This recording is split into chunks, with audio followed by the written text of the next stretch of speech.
Welcome, ladies and gentlemen. I'm your host, Locum23. You're joining me for Choices of Stories You Play, Haunting of Braidwood Manor, Chapter 4, Behind Closed Doors. As Eleanor strikes off from the manor, you hurry to follow her across the snow. Eleanor, wait. Why is your mother's grave empty? What does that mean? It doesn't matter. Just leave me alone. It was a big mistake to bring you out here. Eleanor, please. I just want to help. Eleanor whirls on you, her fists clenched at her sides. I don't want your help, okay? Why can't you understand that? Eleanor? She hangs her head on and a silence passes between you two. I'm sorry, Hannah. There are some secrets I'm just not ready to share, that I'll never be ready to share. You of all people should know how that feels. Eleanor turns to leave again, but you catch her arm before she can go. Maybe I haven't told you everything, but it's not too late to start, but you can't get to use that against me. It's not too late to start. We each have our own pain, Eleanor. It might help to share it. You think you know pain, Hannah, but you don't. Not like this. Eleanor slips loose from your grasp and strides up the steps of Braidwood Manor without a second glance, leaving you alone in the dark. I don't know what secret Eleanor keeping hidden behind that locked door, but it's tearing her apart. I need to collect those keys, for her sake, as much as my own.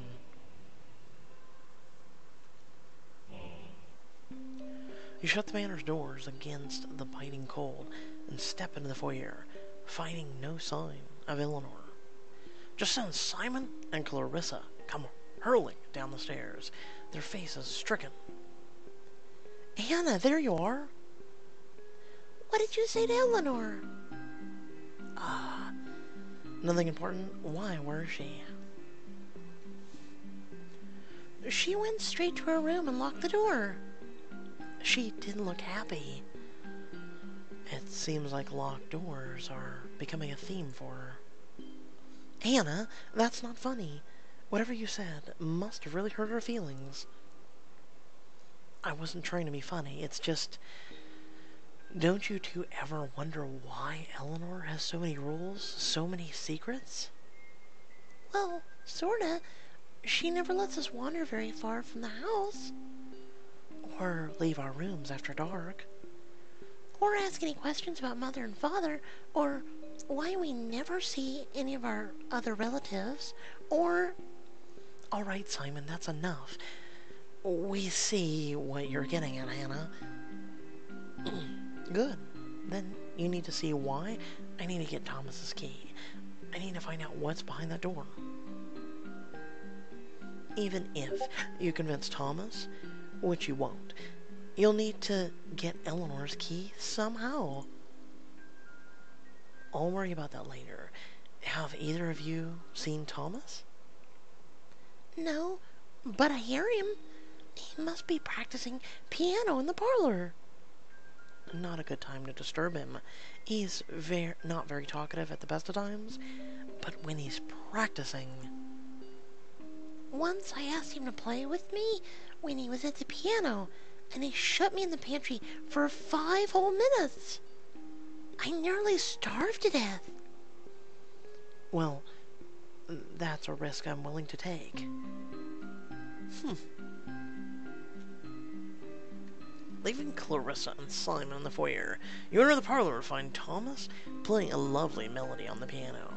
You stand quietly in the corner, waiting for him to finish. Then he hits a wrong chord, the discordant notes jarring out of the piece. Damn it, stupid song. I'll never learn it. You awkwardly clear your throat. Thomas turns around on the bench to face you. What do you want? Hello to you too. What is exactly your problem with me? What song is that? What does it matter? I'll never be able to learn it anyway. Why not? Because it's a duet. The other person in this family who can play with a dam went off to war years ago. You mean your father? Thomas turns back toward the piano. His shoulders slumped. Yes, I mean my father. We were learning this piece when he left. And he hasn't come back. You sit beside Thomas on the bench, and he flinches away from you. What are you doing? I'm gonna play the other part, Thomas. I know I'm not your father, and I probably can't play as well, but at least you'll be ready for when he comes home. Thomas glares suspiciously at you. What is this about? What do you want from me? If you want me to talk about my feelings, you can forget it.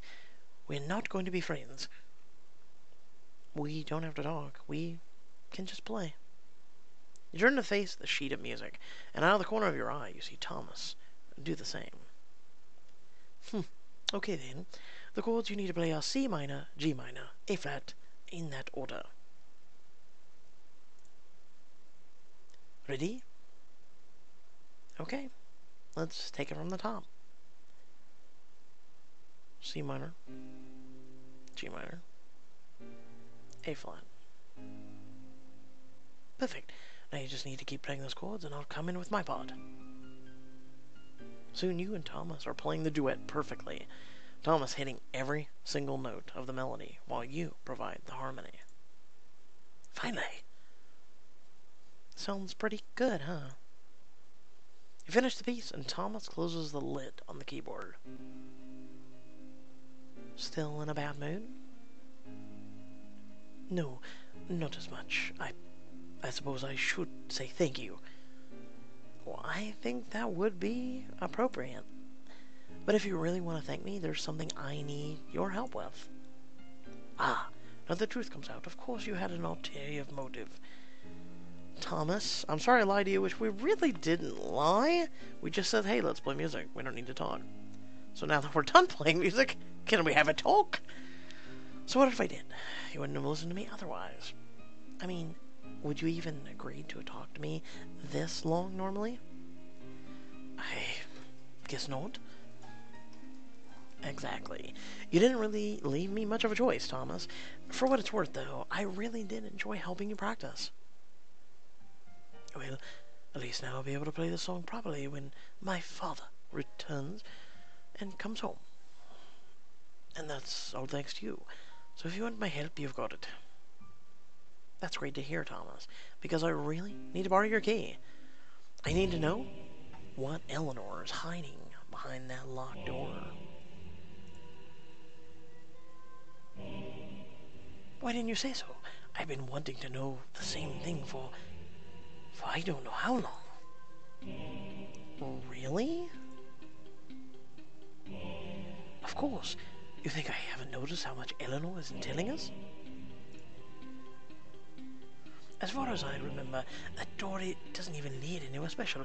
It just goes to the cellar. The cellar? Really? Yes. Last time I checked, there's nothing down there but the furnace. The furnace? That might explain the fire. You don't think there's something more? Eleanor must have a reason to keep it locked up. And the other night, I could have sworn I saw... Never mind, it doesn't matter. When was the last time you were actually in the cellar? Thomas looked suddenly frustrated, his brows furrowed in concentration. It must have been a long time ago, but it couldn't have been that long ago. I can't seem to remember. Why can't I remember? Alzheimer's is a bitch. No, I don't know, Thomas. I'm sorry. All I can say is, if you help me, we can find out the truth together. Thomas pulls a key from inside his vest and hands it to you. Here, take it. Yay, Thomas's key. Oh, I forgot to talk about that in the last video. I'll talk about it at the end of this one. Thank you, Thomas. I promise this will all make sense. When? Soon. I hope.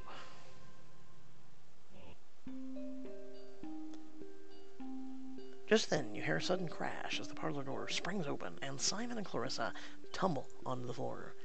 Simon, Clarissa, what are you two doing? Don't tell me you were listening at the keyhole. That is certainly not what we were doing. We were just, testing the door. It works.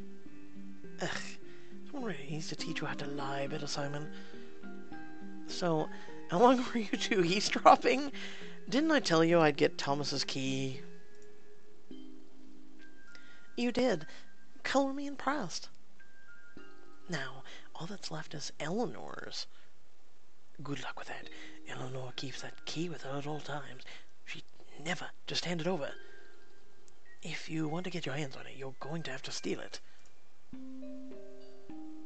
You'd move to the parlor window and stare out at the crisp field of snow beyond. I don't think I could just take it off of her without her noticing, but maybe Simon could if the rest of us keep her distracted. But I'd feel guilty asking him to do that for me. Then again, I could always take it from her in her sleep. It would mean betraying her trust, but I'd only be doing it to help her. And it would be nice to be alone with her. Well, chicka wow wow, spend the night with her. You turn from the window to face the Waverleys. I know what I'm going to do. I can't tell you what exactly, but if you leave this to me, I'll have the door open by tomorrow morning. Why can't you tell us? Because it's not PG rated. That's why we can't tell you. It's complicated, but it'll work, I think. Great, that's reassuring.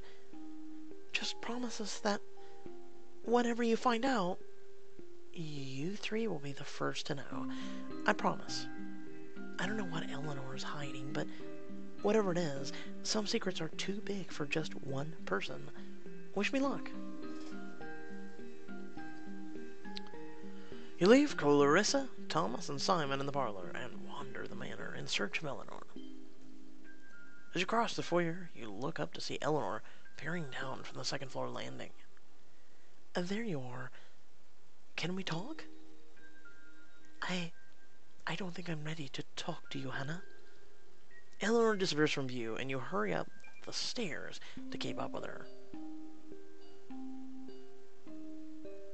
Eleanor, wait, please.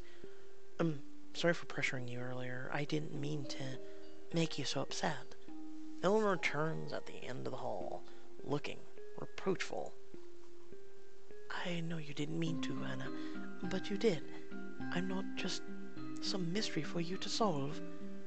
I have feelings, you know. Feelings for me? You take a step closer, and Eleanor looks wary. I didn't say that. You take Eleanor's hand in yours and look her in the eye. Eleanor, I know you're more than just your secrets, and that's the part of you I want to know more about. Just come sit with me for a while, and we can talk about anything you like. So, you won't ask me any more of your difficult questions? We don't even have to talk at all if you don't want. I like how she gets that seductive smile and look. Eleanor blushes. You're incorrigible. You take Eleanor by the hand and lead her to your bedroom, shutting the door softly behind you.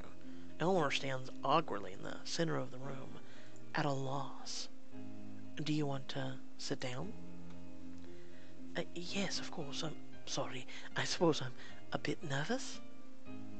You sit down on the edge of your bed, and Eleanor sits down beside you, her hands on either side of her. So, let's talk. Oh, I can't think of anything I wish to talk about. Really? I thought you'd have loads of questions. Are you curious about you know, my world, I suppose I wouldn't mind hearing about it. Then I'll tell you about my school, my life at school, my family, the internet. I don't think... I mean, could you imagine... Okay, let's go back to a time when there was libraries. And it's not that far-fetched. Now that I could easily see. You know, telling someone, you know, instead of it being in books, it's information that travels at the speed of light. My life at school, my family. The internet would blow her mind, though. I mean, it would be kind of cool and fascinating. Could you imagine someone coming to the future from now and saying, you no longer need cables for internet. The whole entire world is Wi-Fi, and it's free, and it's out there, and it's all around you. That'd be amazing. That'd just be something that you'd be like, wow, that's amazing. My life at school, let's do that. I attend a university called Hartfeld, which isn't really that far from here. Sort of near Northbridge, actually. What do you study? This and that. I'm still deciding what to major in, actually. What about ancient history? Since you've seemed to find me so fascinating, I don't think it's for the history. You smile at Eleanor and let your hands brush up against hers on the bed. You're not ancient history, though. You're here and now with me. You lean in to kiss her, and then pull away. What's wrong? Maybe I want you to kiss me this time. Eleanor bites her lip, looking nervous again. Oh, Eleanor closes her eyes and kisses you, softly first, and then more insistently. The two of you fall back together on the bed, and Eleanor pulls you closer still, laying her hand against your chest. Anna. Nothing, just don't stop. You know, I'm finding this something that is very common, but moving on. I wasn't planning to. And that's I'm learning Pixelberry just loves the don't stop thing anymore. That's it. That's all. Then they fade out the black, and then it's what happened after. Later, you and Eleanor lie tangled in your bed sheets, snow falling gently against the window panes. Stroke Eleanor's hair absent-mindedly, fretting over what you have to do next. I hate lying to her, but this might be the only way to help her. Maybe one day she'll understand. Just then, you're startled by a sudden ringing. Crap, my phone! It's Victor. Maybe if I whisper, Eleanor won't wake up. You accept the phone call and raise your phone to your ear, keeping a careful eye on Eleanor. Anna, are you okay? How come I haven't heard from you? What should I do? Whisper into the phone? Stay quiet. Whisper into the phone. Hello, Victor. It's Anna. Who else would it be? I can't hear you. There's a ton of white noise or something. Maybe the weather causing problems. Look, if you can hear me out there, I'm getting worried about you. I'm going to drive up tonight to get you. I know you said not to come until you called, but I haven't heard anything from you. You shouldn't be alone up there, Hannah. Just wait for me. I'll be there in a few hours. You exhale as the line goes dead, your pulse racing. This just got a lot more urgent. Taking care not to wake Eleanor, you slip a hand inside her dress pocket and close it around a smooth metal key. Got it. You slowly withdraw your hand from Eleanor's dress, watching her face for any sign of detection. Her brow knit in sudden irritation, and you pull my hand out. You quickly pull your hand back as Eleanor turns over in her sleep. That was close. You open your hand and look down at the brass key sitting in your palm. Yeah, if you freeze, it's gonna look a lot more suspicious than if you would have just been normal and pulled your hand back and, you know, just for... I'm serious. These people that are like deers in the headlight, freeze! Tiptoeing at the door. You take a I'll last look at Eleanor's sleeping form and feel a pang of regret. I'm sorry, Eleanor. Please don't hate me. I love that eeriness. The little eerie sound and then the weather and then everything. I love it. With all 4 keys in your possession, you stand before the locked door, the shadows pooling around you in the dark hallway. I don't know what I'm about to uncover, but there's no way it's anything good. I just hope I'm doing the right thing. You insert the first key into the first lock, and it opens with a soft click. One by one, the locks fall away until none remain. The door remains still and silent, with no trace of sound and fire of the previous night. All right, Eleanor, let's see what you're hiding. The door swings open, and you find yourself at the top of a flight of stone steps leading into the cellar. Across the room, the embers flare to a squat iron furnace, filling the cellar with an angry red light. Thomas was right. It really is just a cellar. So why did Eleanor want it locked up?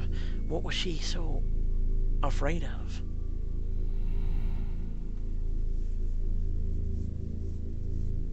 Just then you hear a grating screech as the furnace door swings open on rusted hinges. What the? Then you hear the weeping from the night before, a muffled, hysterical sobbing that seems to come from deep within the furnace itself.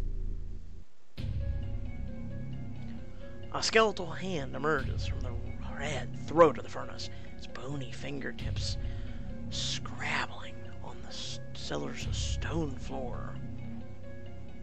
Oh my god! A hideous skull with long, stringy hair comes next, then another hand, until finally the horror pulls itself free of the furnace. Where are my children?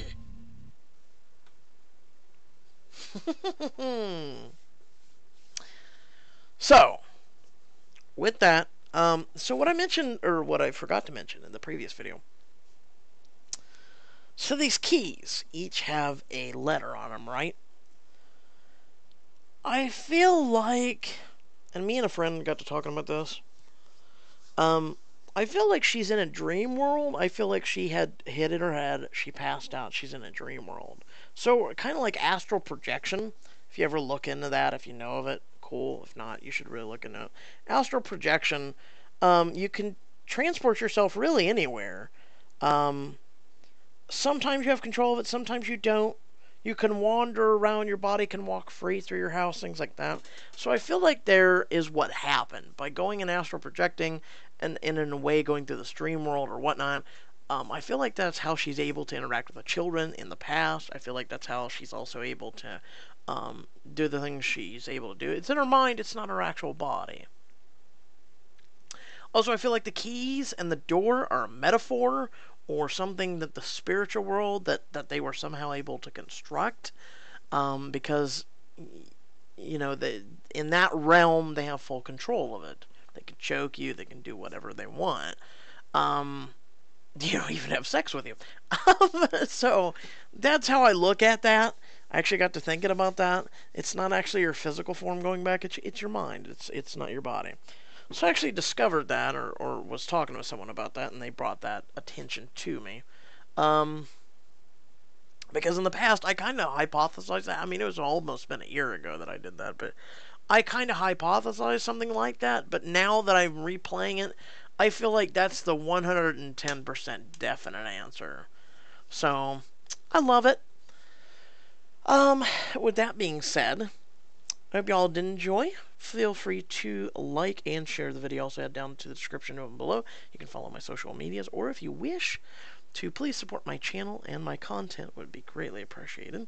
There's a couple links down there for that. And otherwise, I do thank you all for watching. Stay well, stay awesome, and I'll catch you all in the next video. Peace.